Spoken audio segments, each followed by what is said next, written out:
So the WNBA All Star game voting has finished. So I'm gonna go over who I think the All Stars are going to be.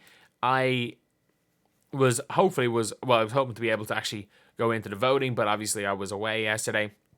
Went to the Taylor Swift concert in Dublin, and yeah, doing that now. Before we get on to, if you guys are new to the channel, subscribe. We are trying to hit 14.3k by the end of the day, and we are right now 17 subscribers off, which is crazy, which is absolutely crazy. But let's go to it right now. So we have got 6 forwards and we have got 6 guards.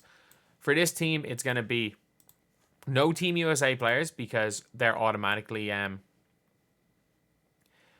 they are automatically in the All-Star game. So I know some of them are leading the votes, but for me, I'm like, there's just really no point. There's really no point. So let's go on. The first of the forwards I'm going to take is, a lot of these have not changed since the last time. A few of them have. Hamby. I think Hamby she's calmed down. Like, she was leading the league in boards and averaging 20 a game. She's had some bad games, but Hamby 1,000,000% deserves to be an All-Star.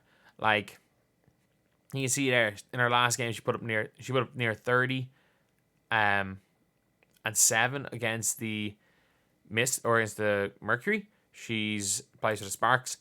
Against the Liberty, she put up 20. She's had some quiet games, like an 8-5 game against the Sun. She's had a lot more quiet games recently, and her team is terrible. But Hamby has definitely been a player that has stepped up big time for one of the weaker teams. And I will say, the best players on a lot of the best teams are on Team USA already. So you're going to see more players on weaker teams than you would probably expect. Then we have got, I'm going to go with Leah Boston.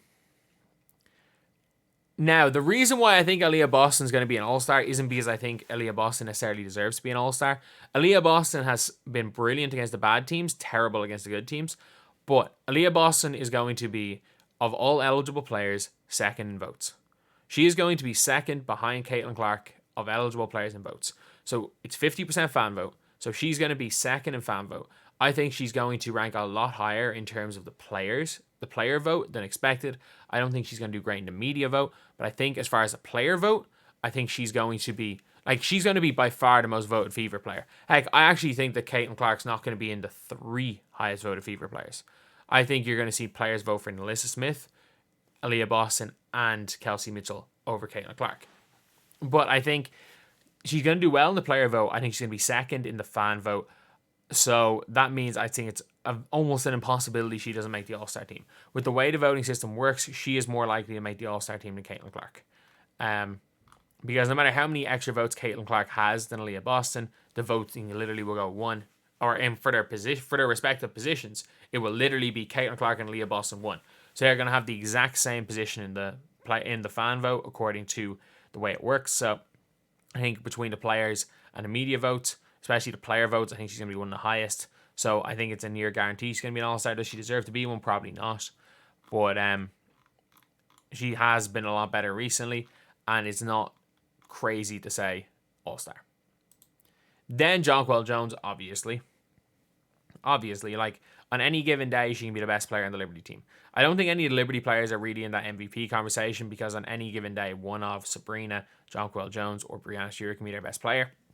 It hasn't been an out-and-out Breanna's their best player. I think you could argue what's her name's been their best player this season. Sabrina, as you can see in the Commissioner's Cup final, she scored 3 points. She only shot the ball 3 times, but still had 12 boards.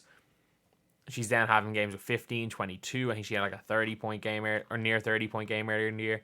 She was hitting threes. When they beat the Sun, a lot of it was on her. So Jonquel Jones is a guarantee to be an All-Star, and so is DeWanna Bonner. Like, DeWanna Bonner is about to turn 37 years old.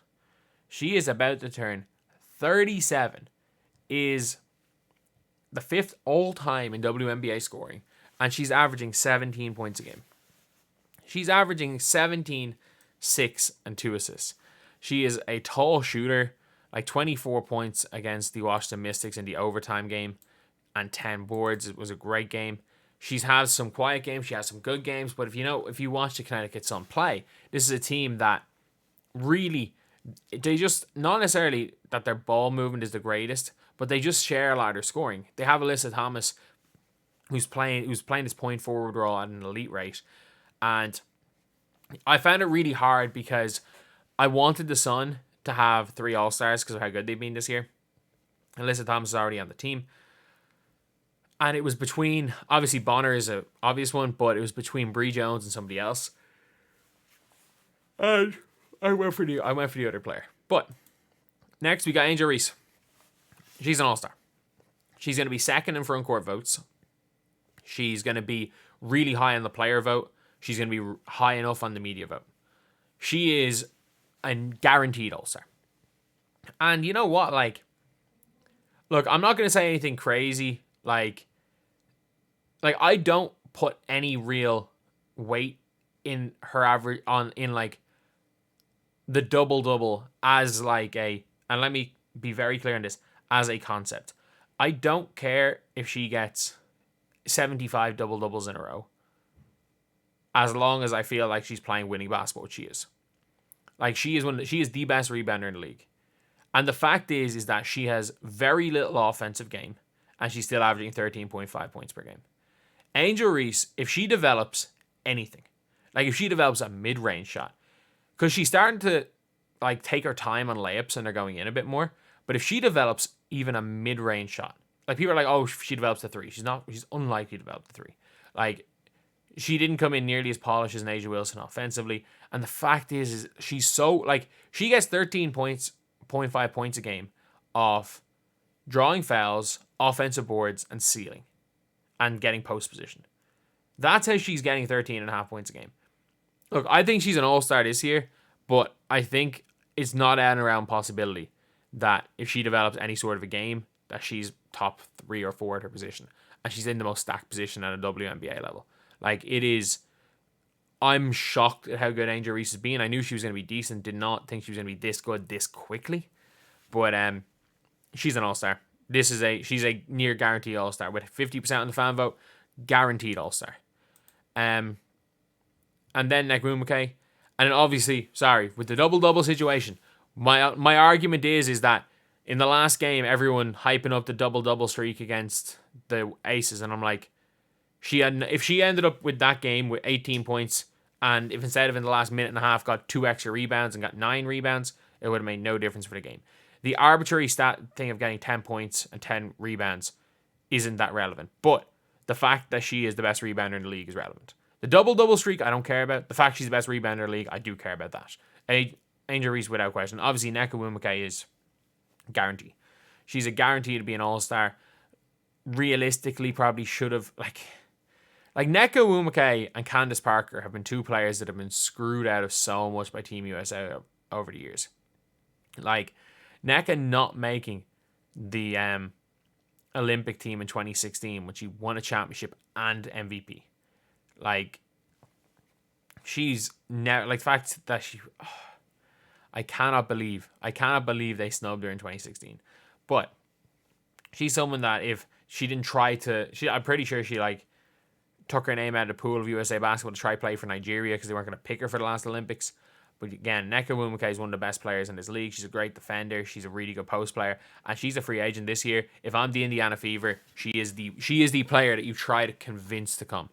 You try to convince to come. Whatever the hell she wants, whatever coach she wants, whatever it takes to get her there, you do it. You do it because she's there for a year. Short term, she could really help that team. For guards, my first guard is going to be Kennedy Carter. I don't think Kennedy Carter is going to make it. I don't think Kennedy Carter is going to be high on the fan vote. I don't think she's going to be particularly high in the media vote either. I'm not sure she's going to be high in the player vote. But what Kennedy Carter's done since coming into the Sky starting lineup, like in limited minutes, she was going to be 6th woman of the year. But like if you're looking, her last 5 games, 16, 18, 19, 23, 20, she's doing it extremely efficiently.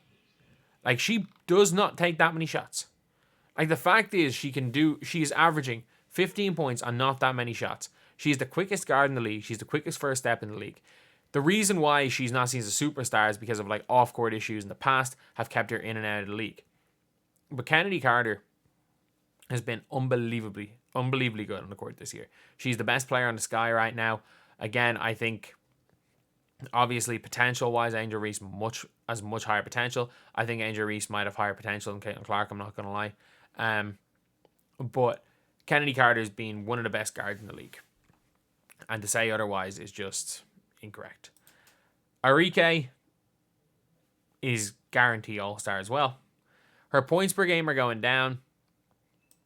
Look, everyone's talking about like Caitlin Clark with the 15, 5, and 5. How few people do that. She is 0.3 rebounds off averaging 24, 5, and 5.